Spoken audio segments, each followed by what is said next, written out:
نیک ہونا تو وارے نہیں آ رہے ہیں. ہاں قبر میں قیامت تک آپ کو یہ سمجھیے برکتیں ہی برکتیں ہیں. بیٹا دعائیں کرنے والا ہو, بیٹی دعائیں کرنے والی ہو, عبادت کرنے والی ہو, لیکن ہم کہتے ہیں نہیں فلاں یونیورسٹی میں پڑھ لے گا نا تو بڑا ڈپلوما مل جائے گا, بڑی سرٹیفکیٹ. ہمیں یہ فکر ضرور ہے کہ میرا بیٹا جناب یہ تعلیم حاصل کر لے. نہ قرآن سکھاتے ہیں, نہ نماز سکھاتے ہیں, نہ دین سکھاتے ہیں.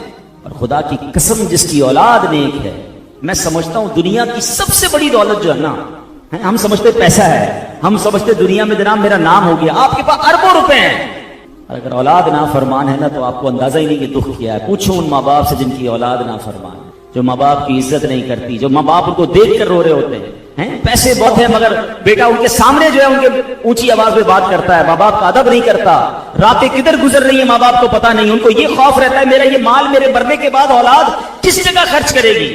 یہ دکھ بہت بڑا ہے. اللہ کسی دشمن کو بھی اولاد کا دکھ نہ دکھائے. اور جس کی اولاد نیک ہے, اللہ اکبر, یہ سب سے بڑی دولت ہے. میں ایک مشورہ دوں گا, ویسے تو جتنا ہو سکے اپنی اولاد کی تربیت کریں, مگر ایٹ لیسٹ ایک ٹارگٹ ضرور لیجیے گا کہ میں نے اپنی زندگی میں اپنی اولاد کو 5 وقت کا نمازی ضرور بنانا ہے. ٹھیک ہے, اور اس کا فائدہ پتہ کیا ہوگا کہ پہلے یہ سمجھیے کہ نیک اولاد ماں باپ کو مرنے کے بعد کیسے کام آتی ہے. حضرت عیسیٰ علیہ نبینا علیہ الصلوۃ والسلام اللہ کے نبی ہیں, اور اللہ کے نبیوں کو اللہ نے بڑے کمال دیے ہوتے. ایک بار کہیں سے گزر رہے تھے تو آپ نے ایک قبر کے پاس دیکھا کہ نظر آپ کی ایسی تھی کہ آپ نے قبر کے اندر کے حالات دیکھے, اس پر عذاب ہو رہا. آپ ٹریول پہ کہیں جا رہے تھے, واپس آئے تو اسی قبر میں نور انوار کی بارش ہو رہی تھی. آپ حیران ہو گئے, آپ نے اللہ سے کہا یا اللہ کچھ دنوں پہلے تو اس قبر پر عذاب, آج یہاں برکتیں, بڑے مزے میں ہے مردہ. اللہ نے فرمایا موسیٰ بندہ بڑا گناہگار تھا, خطائیں کرتا تھا, مر گیا, اس لیے عذاب ہو رہا تھا. مگر جب یہ مرا تھا نا, اس نے اپنی وائف کو پریگننٹ چھوڑا تھا, اس کی وائف حاملہ تھی, اس کو بچہ ہوا, بچہ بڑا ہوا. ارے موسیٰ جب بچہ وہ بڑا ہو کے مدرسے میں گیا نا, اس نے مجھے بسم اللہ, قاری صاحب نے کہا پڑھو بسم اللہ الرحمن الرحیم. اس بچے نے پڑھا بسم اللہ الرحمن الرحیم. اے موسیٰ مجھے, اے عیسیٰ مجھے حیا آئی کہ میں اس کے باپ کو زمین کے اندر عذاب دوں جس کا بیٹا مجھے زمین کے اوپر رحمان اور رحیم کے نام سے پکارتا. صرف بیٹے کے بسم اللہ الرحمن الرحیم پڑھنے کی برکت سے اس کے والد کی بخشش ہے. آپ ایک اور بڑی ہارٹ ٹچنگ بات کہہ دیتا ہوں, عقل مند یہ جملہ پک کر لیں گے. جب بیٹا بڑا افسر بن جاتا ہے نا, دنیا کی کوئی بہت بڑی ڈگری حاصل کر لیتا ہے, میں سب کے لیے نہیں کہہ رہا, میجورٹی کی بات ہو رہی ہے, تو بعض اوقات ماں باپ ڈرتے ہیں کہ بیٹے کو برا نہ لگ جائے. میرا بیٹا بڑا افسر ہے, میرا بیٹا بڑا ڈاکٹر ہے, میرا بیٹا بڑا پولیس والا بن گیا ہے, بڑا افسر, بہت بڑا آدمی ہے. ماں باپ ڈرتے ہوئے بات کر رہے ہیں. لیکن اگر بیٹا عالم دین بن جائے نا, بیٹا مفتی بن جائے, بیٹا واقعی دیندار بن جائے, بیٹے کو ہمیشہ ڈر لگتا ہے میرے باپ ناراض نہ ہو جائے. فرق ہے نا. میں نہیں کہتا سارے ایجوکیٹڈ لوگ ایسے ہوتے ہیں, مگر میجورٹی کی بات, کیونکہ جب قرآن اور حدیث بندہ پڑھتا ہے نا تو اس کو پتا چلتا ہے کہ ماں باپ کے حقوق کیا ہیں. میرا تو سب کچھ میرے ماں باپ ہیں. ارے یہ راضی ہوں گے تو رب راضی ہوگا, اور یہ ناراض ہو گئے تو رب ناراض ہو جائے گا. وہ دنیا میں سب سے زیادہ آپ کو خوش کرنے کی کوشش کرے گا اگر آپ نے واقعی اسے قرآن و سنت سکھایا ہوگا. لوگ پریشان ہوتے ہیں کہ یار میں نے اپنے بیٹے کو دیندار تو بنا دیا مگر میری فرما برداری ہی ختم ہو گئی. ایک بڑا خوبصورت جملہ ہے, تم اپنے بیٹے کو دین کے حوالے کر دو, دین وہ بیٹا تم تربیت کر کے تمہارے حوالے کر دے گا. تو سب سے پہلے اپنی اولاد کی شریعت کے مطابق تربیت کریں. میں جملہ کہہ رہا تھا کہ اپنی اولاد کو کم از کم 5 وقت کا نمازی ضرور بنائیے گا. اس کا پتہ فائدہ کیا ہوگا, آپ کے میرے مرنے کے بعد وہ بے شک ہماری قبر پر آئے نہ آئے, مگر وہ روزانہ 5 وقت باوضو قبلہ رو ہو کر دن میں کئی بار پتہ کیا پڑے گا, ربنا اغفر لی ولوالدی وللمؤمنین یوم یقوم الحساب. کس حالت میں پڑھے گا, التحیات میں بیٹھا ہوگا, قبلہ رو بیٹھا ہوگا, نماز کی عالم میں ہوگا, فجر میں 2 بار پڑھے گا, ظہر میں بعض اوقات 3 اور 4 بار یہ دعا کرے گا, عصر میں کرے گا, مغرب میں کرے گا, عشاء میں کرے گا. سبحان اللہ. آپ نے سنا ایک بار رحمان الرحیم کہا تھا, اللہ نے اس قبر والے سے عذاب اٹھا دیا جس کا بیٹا 5 بار اس کے لیے دعا کرے گا. سوچو نا ماں باپ کا کیا حال ہو جائے گا. تو پریورٹی یہ دیجیے گا کہ بے شک آپ کا بیٹا, آپ کہتے ہیں بہترین اسکول میں پڑھے لیکن دین سے دور نہ ہو جائے. اور یہی ہماری ذمہ داری ہے کہ ہم اپنی اولاد کی طرف آئیں. اب ذرا غور سنیے گا, حضرت سعد بن عبداللہ تستری رحمۃ اللہ تعالی فرماتے ہیں, میں 3 سال کی عمر کا تھا. دیکھیں ان کی تربیت کیسی کی. کہتے ہیں میں رات کے وقت اپنے ماموں جان حضرت محمد بن سوار علیہ رحمۃ اللہ الغفار کو نماز پڑھتے دیکھا تھا. ایک دن انہوں نے مجھے کہا کہ اے بیٹا کیا تو اس رب کو یاد نہیں کرتا جس نے تجھے پیدا کیا ہے. میں نے پوچھا میں اپنے رب کو کیسے یاد کروں, چھوٹا تھا. تو مجھے کہا کہ جب رات کو سونے لگو نا تو زبان کو حرکت دیے بغیر دل ہی دل میں یہ کلمات 3 مرتبہ کہو، اللہ معیا، اللہ ناظر الیہ، اللہ شاہدی، یعنی اللہ میرے ساتھ ہے، اللہ مجھے دیکھتا ہے، اللہ تعالیٰ میرا گواہ ہے۔ بیٹا رات کو سوتے وقت دل ہی دل میں یہ پڑھ لیا، کہتے ہیں میں نے پڑھنا شروع کر دیا۔ جب چند راتیں یہ کلمات پڑھ لیے تو انہوں نے کہا کہ اب 7 مرتبہ پڑھو۔ میں رات کو سوتے وقت 7 بار پڑھتا تھا، پھر کچھ دنوں کے بعد میں نے کہا میں نے 7 بار پڑھ رہا ہوں، فرمایا اب 11 مرتبہ پڑھو۔ میں 11 مرتبہ، اب بندہ ریپیٹ کر رہا ہے بچہ کہ اللہ میرے ساتھ ہے، اللہ جو میں کر رہا ہوں وہ دیکھ رہا ہے اور اللہ میرا گواہ ہے۔ اس بچے کے دل میں اللہ سے کنیکٹیوٹی پیدا ہو رہی، کہہ رہی ہے مجھے بڑا مزہ آنے لگا۔ تو اب ماموں جان مجھے کہتے ہیں 1 سال گزر گیا نا، تو مجھے کہتے ہیں کہ بیٹا جو میں نے سکھایا ہے نا، اب قبر میں جاتے وقت تک روزانہ پڑھنا ہے، اس کو چھوڑنا نہیں اس وظیفے کو۔ مجھے بڑا مزہ آنے لگ گیا، بڑی روحانیت محسوس ہونے لگی، میں ذکر کرتا رہا۔ اب ماموں نے ایک دن مجھے کہا کہ اے سہل ایک بات بتاؤ، جس کو رب دیکھ رہا ہو، جس کے ساتھ اللہ ہو، جس کا گواہ رب ہو، کیا وہ اللہ کی نافرمانی کرتا ہے؟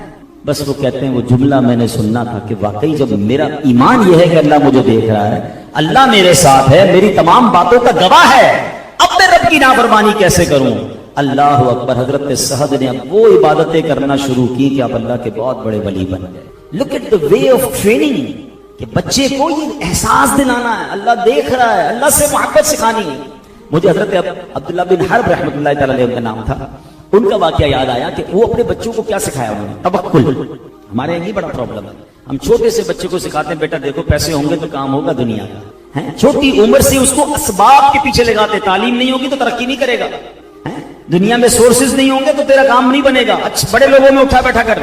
یقیناً اسباب بڑی چیز ہوتی ہیں، مگر اصل خالق اسباب مالک ہے، اس کو یہ کب سکھاؤ گے کہ بیٹا دنیا بھر کی دولت ہوئی اور رب راضی نہ ہوا تو تیرا کوئی کام سیدھا نہ ہوگا، پہلے رب کو راضی کرنا۔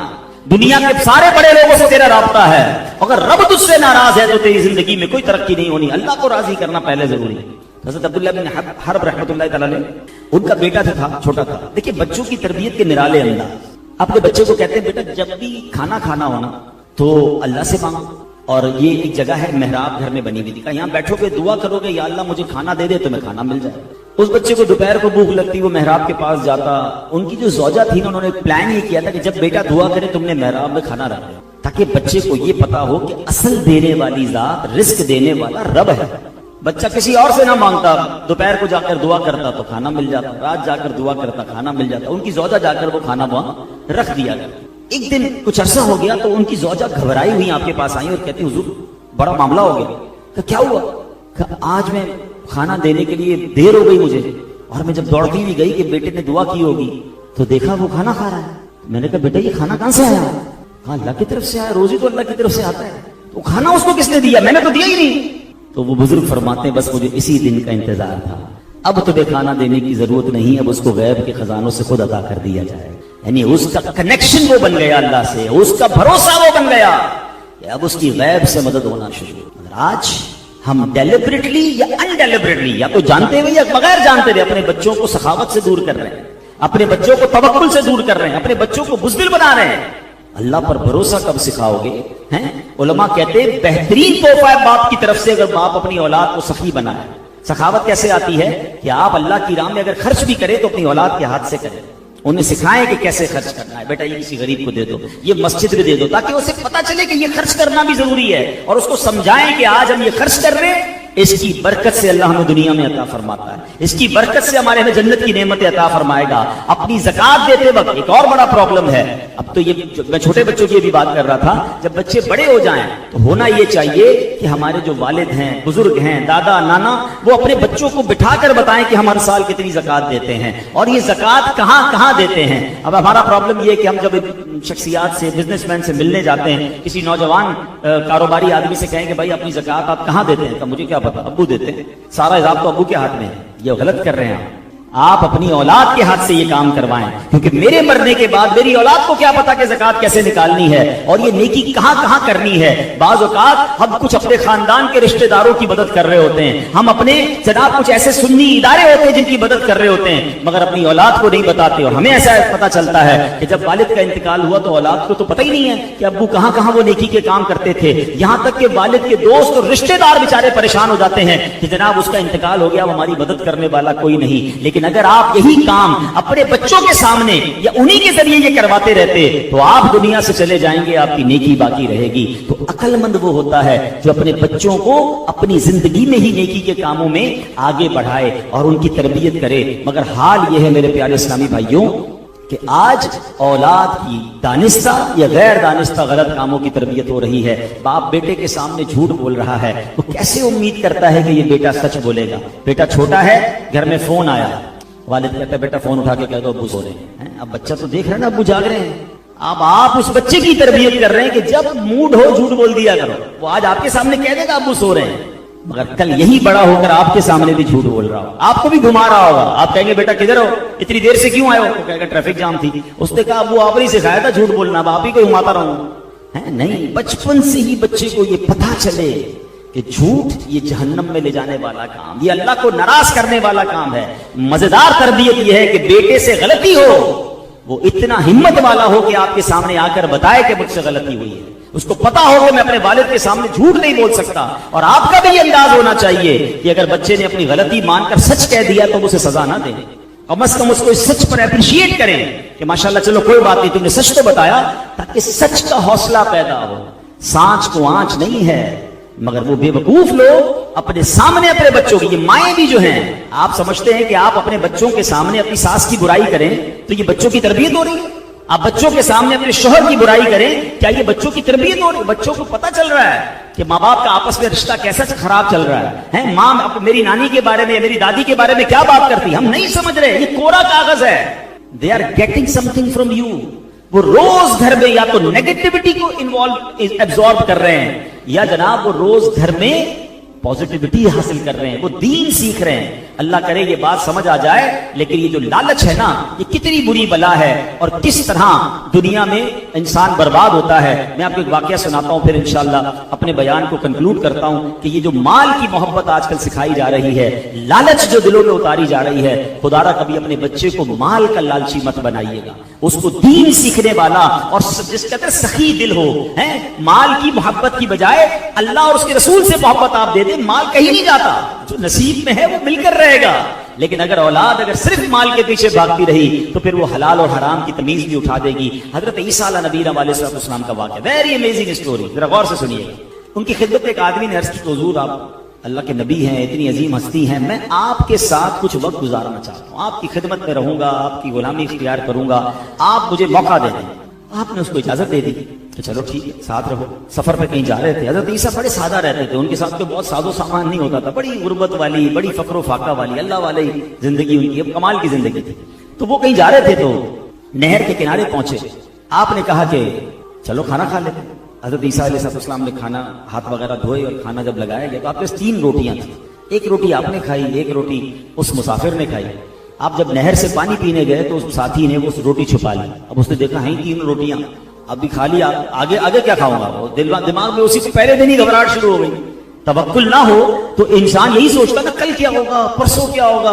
اب یہ ماشاءاللہ بچے کی ولادت پر, عقیقے پر یہ محفل ہے, ورنہ کچھ لوگوں کو دیکھا بچہ پیدا ہوتے ان کی ٹینشن شروع ہو جاتی ہے. خوشی کی بجائے ٹینشن, اللہ اکبر یہ بڑا ہوگا تو کیا ہوگا, اس کی پڑھائی کا کیا ہوگا, بچی پیدا ہو گئی تو اس کے رشتے کا کیا ہوگا. گھبراہٹ ابھی سے شروع. اللہ کے بندو, جس نے اولاد دی ہے وہی سارا انتظام فرمائے گا. مجھے بھی اسی نے پالا پوسا ہے, مجھے بھی یہاں تک اس نے پہنچایا. اولاد دی ہے تو رزق بھی اسی نے دینا, قسمت بھی اسی نے عطا کرنی. گھبراہٹ کس بات کی ہے؟ اللہ پر بھروسہ رکھو نا. یہ جو کل پرسوں سال بعد 2 سال بعد کی ٹینشنیں پالتے ہیں, ملتا کچھ